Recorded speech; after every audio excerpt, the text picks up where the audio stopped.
Fun topic today. NBC ranked their top 10 drivers of the 2000s. Denny Hamlin actually chimed in with his own top 10 list. I'm going to react to both of their lists, and then I will give you guys my top 10 NASCAR drivers of the 21st century.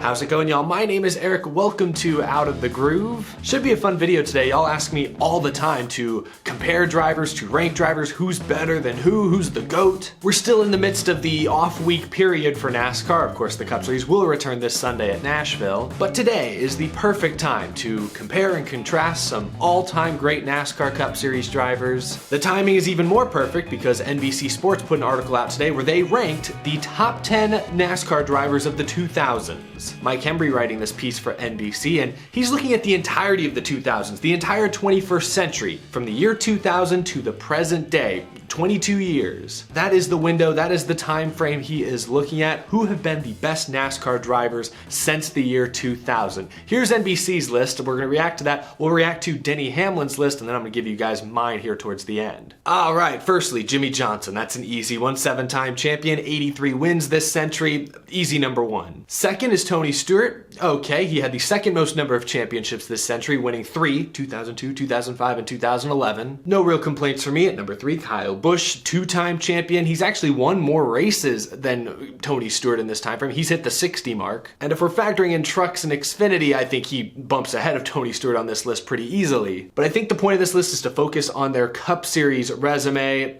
Tony Stewart does have the more championships. I'll give Stewart the edge over Kyle Busch for now. Kevin Harvick, Jeff Gordon.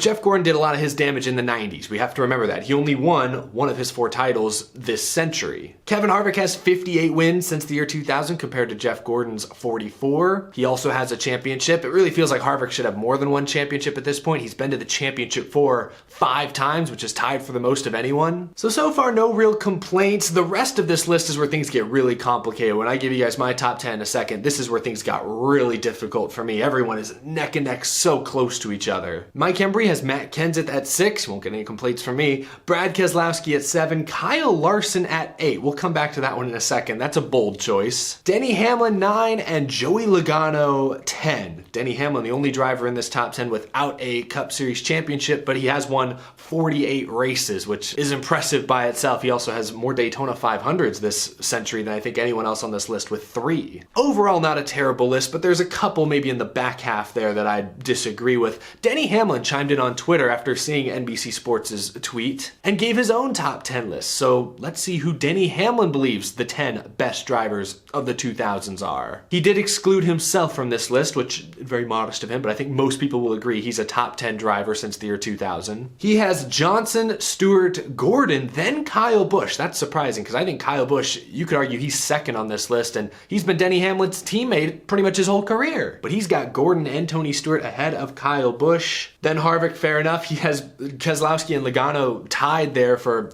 I guess, 6th, which, fair enough. Logano and Keselowski, you look at their careers, very, very similar. Really hard to pick one over the other. Keselowski has more wins and fewer starts. Both have a championship, but Logano's been to twice as many championship 4s as Keselowski. So, man, it's a tough choice. Then he has Kenseth, which I also find interesting because he was teammates with Kenseth. They seem to get along, and we know Hamlin hasn't always gotten along with those Penske drivers, so I'm a little surprised he has Kenseth below them, but fair enough. Then Truex, another one of his current teammates, and then he has Kyle Larson. Now, a few people in his replies mentioned Kurt Busch, and Denny Hamlin actually amended his list shortly afterwards, tweeting, okay, I definitely missed KB, Kurt Busch, somehow. He goes right ahead of Truex, Larson falls off, and he clarifies again, this is a 2000s to now list, not 2015 to now. So going back here, he would slot Kurt Busch in right behind Matt Kenseth. Of course, Kurt Busch also won a championship this century back in 2004. He'd put him just there ahead of Martin Truex Jr. Kurt Busch drives for Denny Hamlin now over at 2311 Racing, so factor that in perhaps. But overall, Hamlin's list is not bad either. A couple, again, I disagree with. Like, I think Kyle Busch is a spot or two too low. And while I love Kurt Busch, he's won over 30 races. He's won the Daytona 500. He's won a championship. I'm not sure I can put him ahead of Martin Truex Jr. at least. maybe ahead of Larson. Larson's only won, 17 races in his career. Like, that's great. He's also won a championship, but it's the body of work isn't large enough for me to put him ahead of a lot of these guys. But overall, Hamlin's list I don't have a problem with either. Overall, I mean, everyone's entitled to their own opinion. This is all subjective. We can look at some objective stats, but it's all about how you interpret things. People will weigh wins versus championships differently. People will factor in what kind of equipment each driver was in during what points in their career, what was the competition like. A lot goes into making these rankings. I'm sure many of you in the comments are already listing your top 10 drivers since the year 2000, but I want to give you guys my list. It's been a while since I did like a true GOAT ranking list like this. And boy, this was a lot harder than I thought it would be. The first few, I think, were pretty easy. I think hopefully many of you agree with me, but the last 5 or 6, really tough to differentiate between drivers. Here you go. Here are my top 10 drivers since the year 2000. At the very top, easy peasy, Jimmie Johnson. What more do I need to say? 7-time champion. That's more than twice as many championships as anyone else you'll see on this list. 83 wins, also most of anyone on this list during this time frame. Jimmie Johnson's an easy number 1. At number 2, and this was actually kind of difficult, but I will put Tony Stewart in here. I do think championships matter a lot. He does have 3. That's second most of anyone during this time frame. 46 wins since the year 2000, which is obviously great, but it is less than a few of the guys I have below him. I'm putting a lot of weight into those 3 championships. The fact that he won during the Winston Cup era and the Chase era, and actually 2 slightly different versions of the Chase era, I do give that a lot of praise. At third, I have to put Kyle Busch, and this was close. It was neck and neck between him and Tony Stewart. Kyle Busch has 2 championships, both during the playoff era, if you will, which some will likely view a little differently. But he's been to 5 championship 4s. In fact, 5 straight between 2015 and 2019. 60 wins as well. That's second most on this list, I think, behind Jimmie Johnson. So to me, that justifies putting Kyle Busch on the podium. At 4, and this was also a challenge, I'll put Kevin Harvick. 58 wins this century. 1 championship 2014. Like I mentioned, it feels like he should have more championships. He's been to, like Kyle Busch, 5 championship 4s. Was he maybe slightly held back by his RCR equipment during the first half of his career? Maybe. Excluding these last couple of years, since joining SHR, Kevin Harvick has been a championship contender every single year. So I think 4th is a good slot for him. I have Jeff Gordon at 5. Again, Jeff Gordon did most of his damage in the 90s. He still won 44 times since the year 2000, and he won a championship, and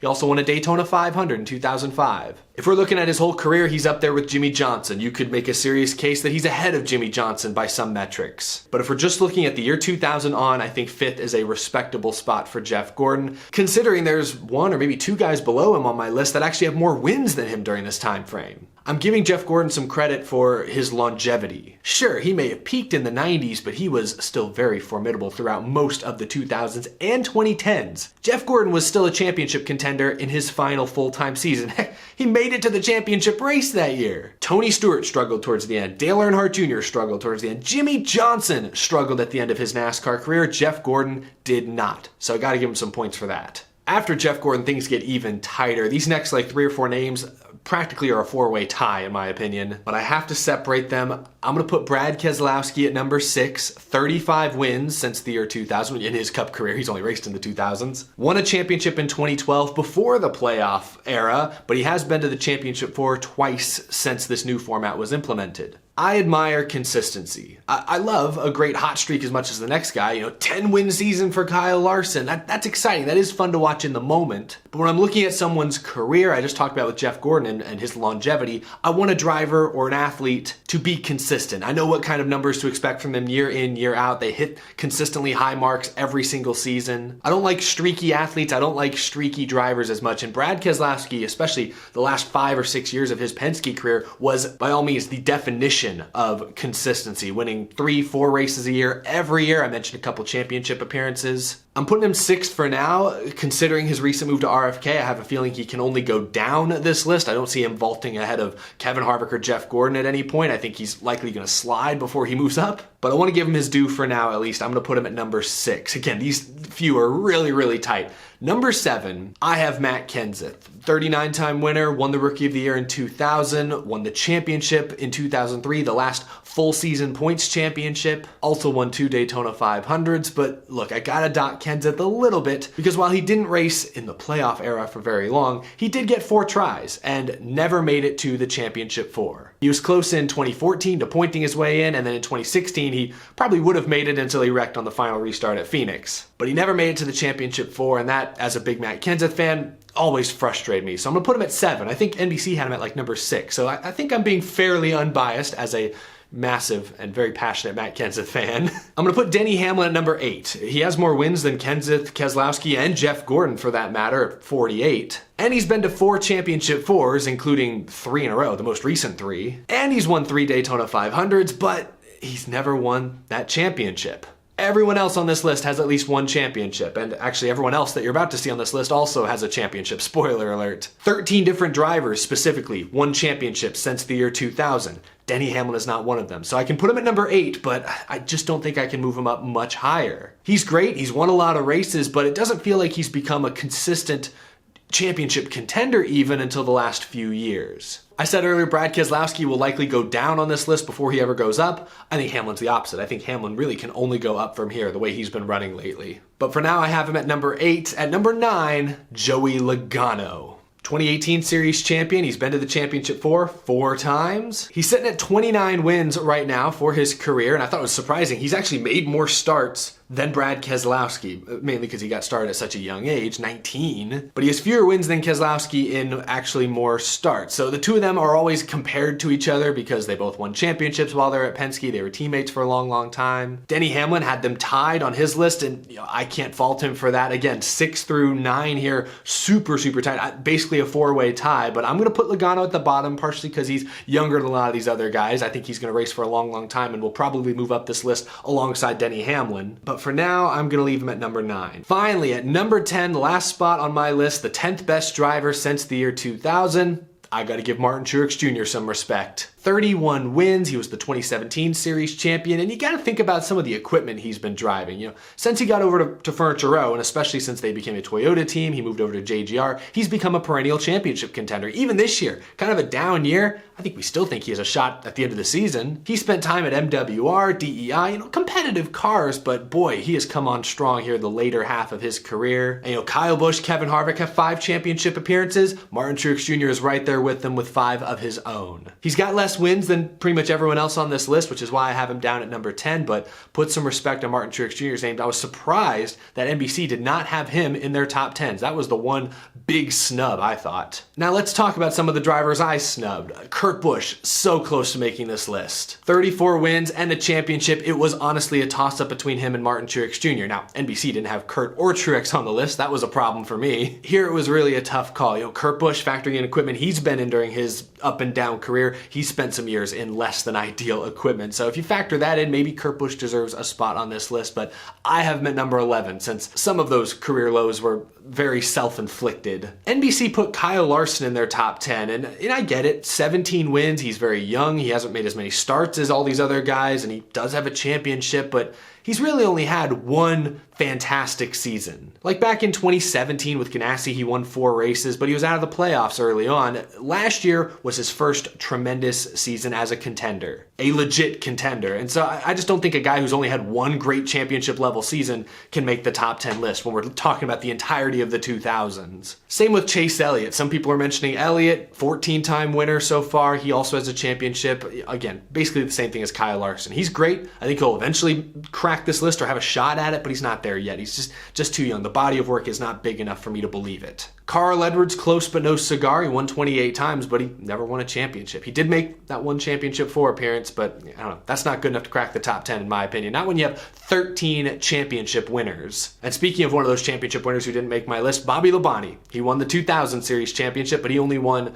9 races in this century. So not quite good enough to break into this list. Mark Martin had a couple great seasons, especially 2009, that resurgence with Hendrick where he finished second in the points, but again, not quite good enough to crack the list. And lastly, Dale Earnhardt Jr., a 26-time winner this century, 2 Daytona 500s, but he didn't win a championship. He wins a championship, maybe he joins, Kurt Busch and Martin Truex Jr. in the conversation for that 10 spot, but no championship. I gotta knock him a couple positions down, just outside the top 10. I hope I'm not forgetting any other honorable mentions. I'm sure you in the comments will let me know if I did. Thank you all so much for watching. On that note, be sure to leave a comment if you haven't already, sharing your thoughts on who your top 10 drivers drivers of the century would be. What do you think of my list, NBC's list, Denny Hamlin's list? Whose do you align with the closest? Let me know down in the comment section below. Thank you so much for watching this video. If you're new to the channel, hit that subscribe button. We talk NASCAR day in, day out here on Out of the Groove. I'll see you all in Nashville this Sunday. Can't wait to be there. I wouldn't be able to travel to races like that without the support I get from y'all on Patreon. So I want to extend a great thank you to all of you who support me over there. More videos to come this week leading into the Cup Series return at Nashville Super Speedway. Thank you so much for watching. I'll see you in the next upload.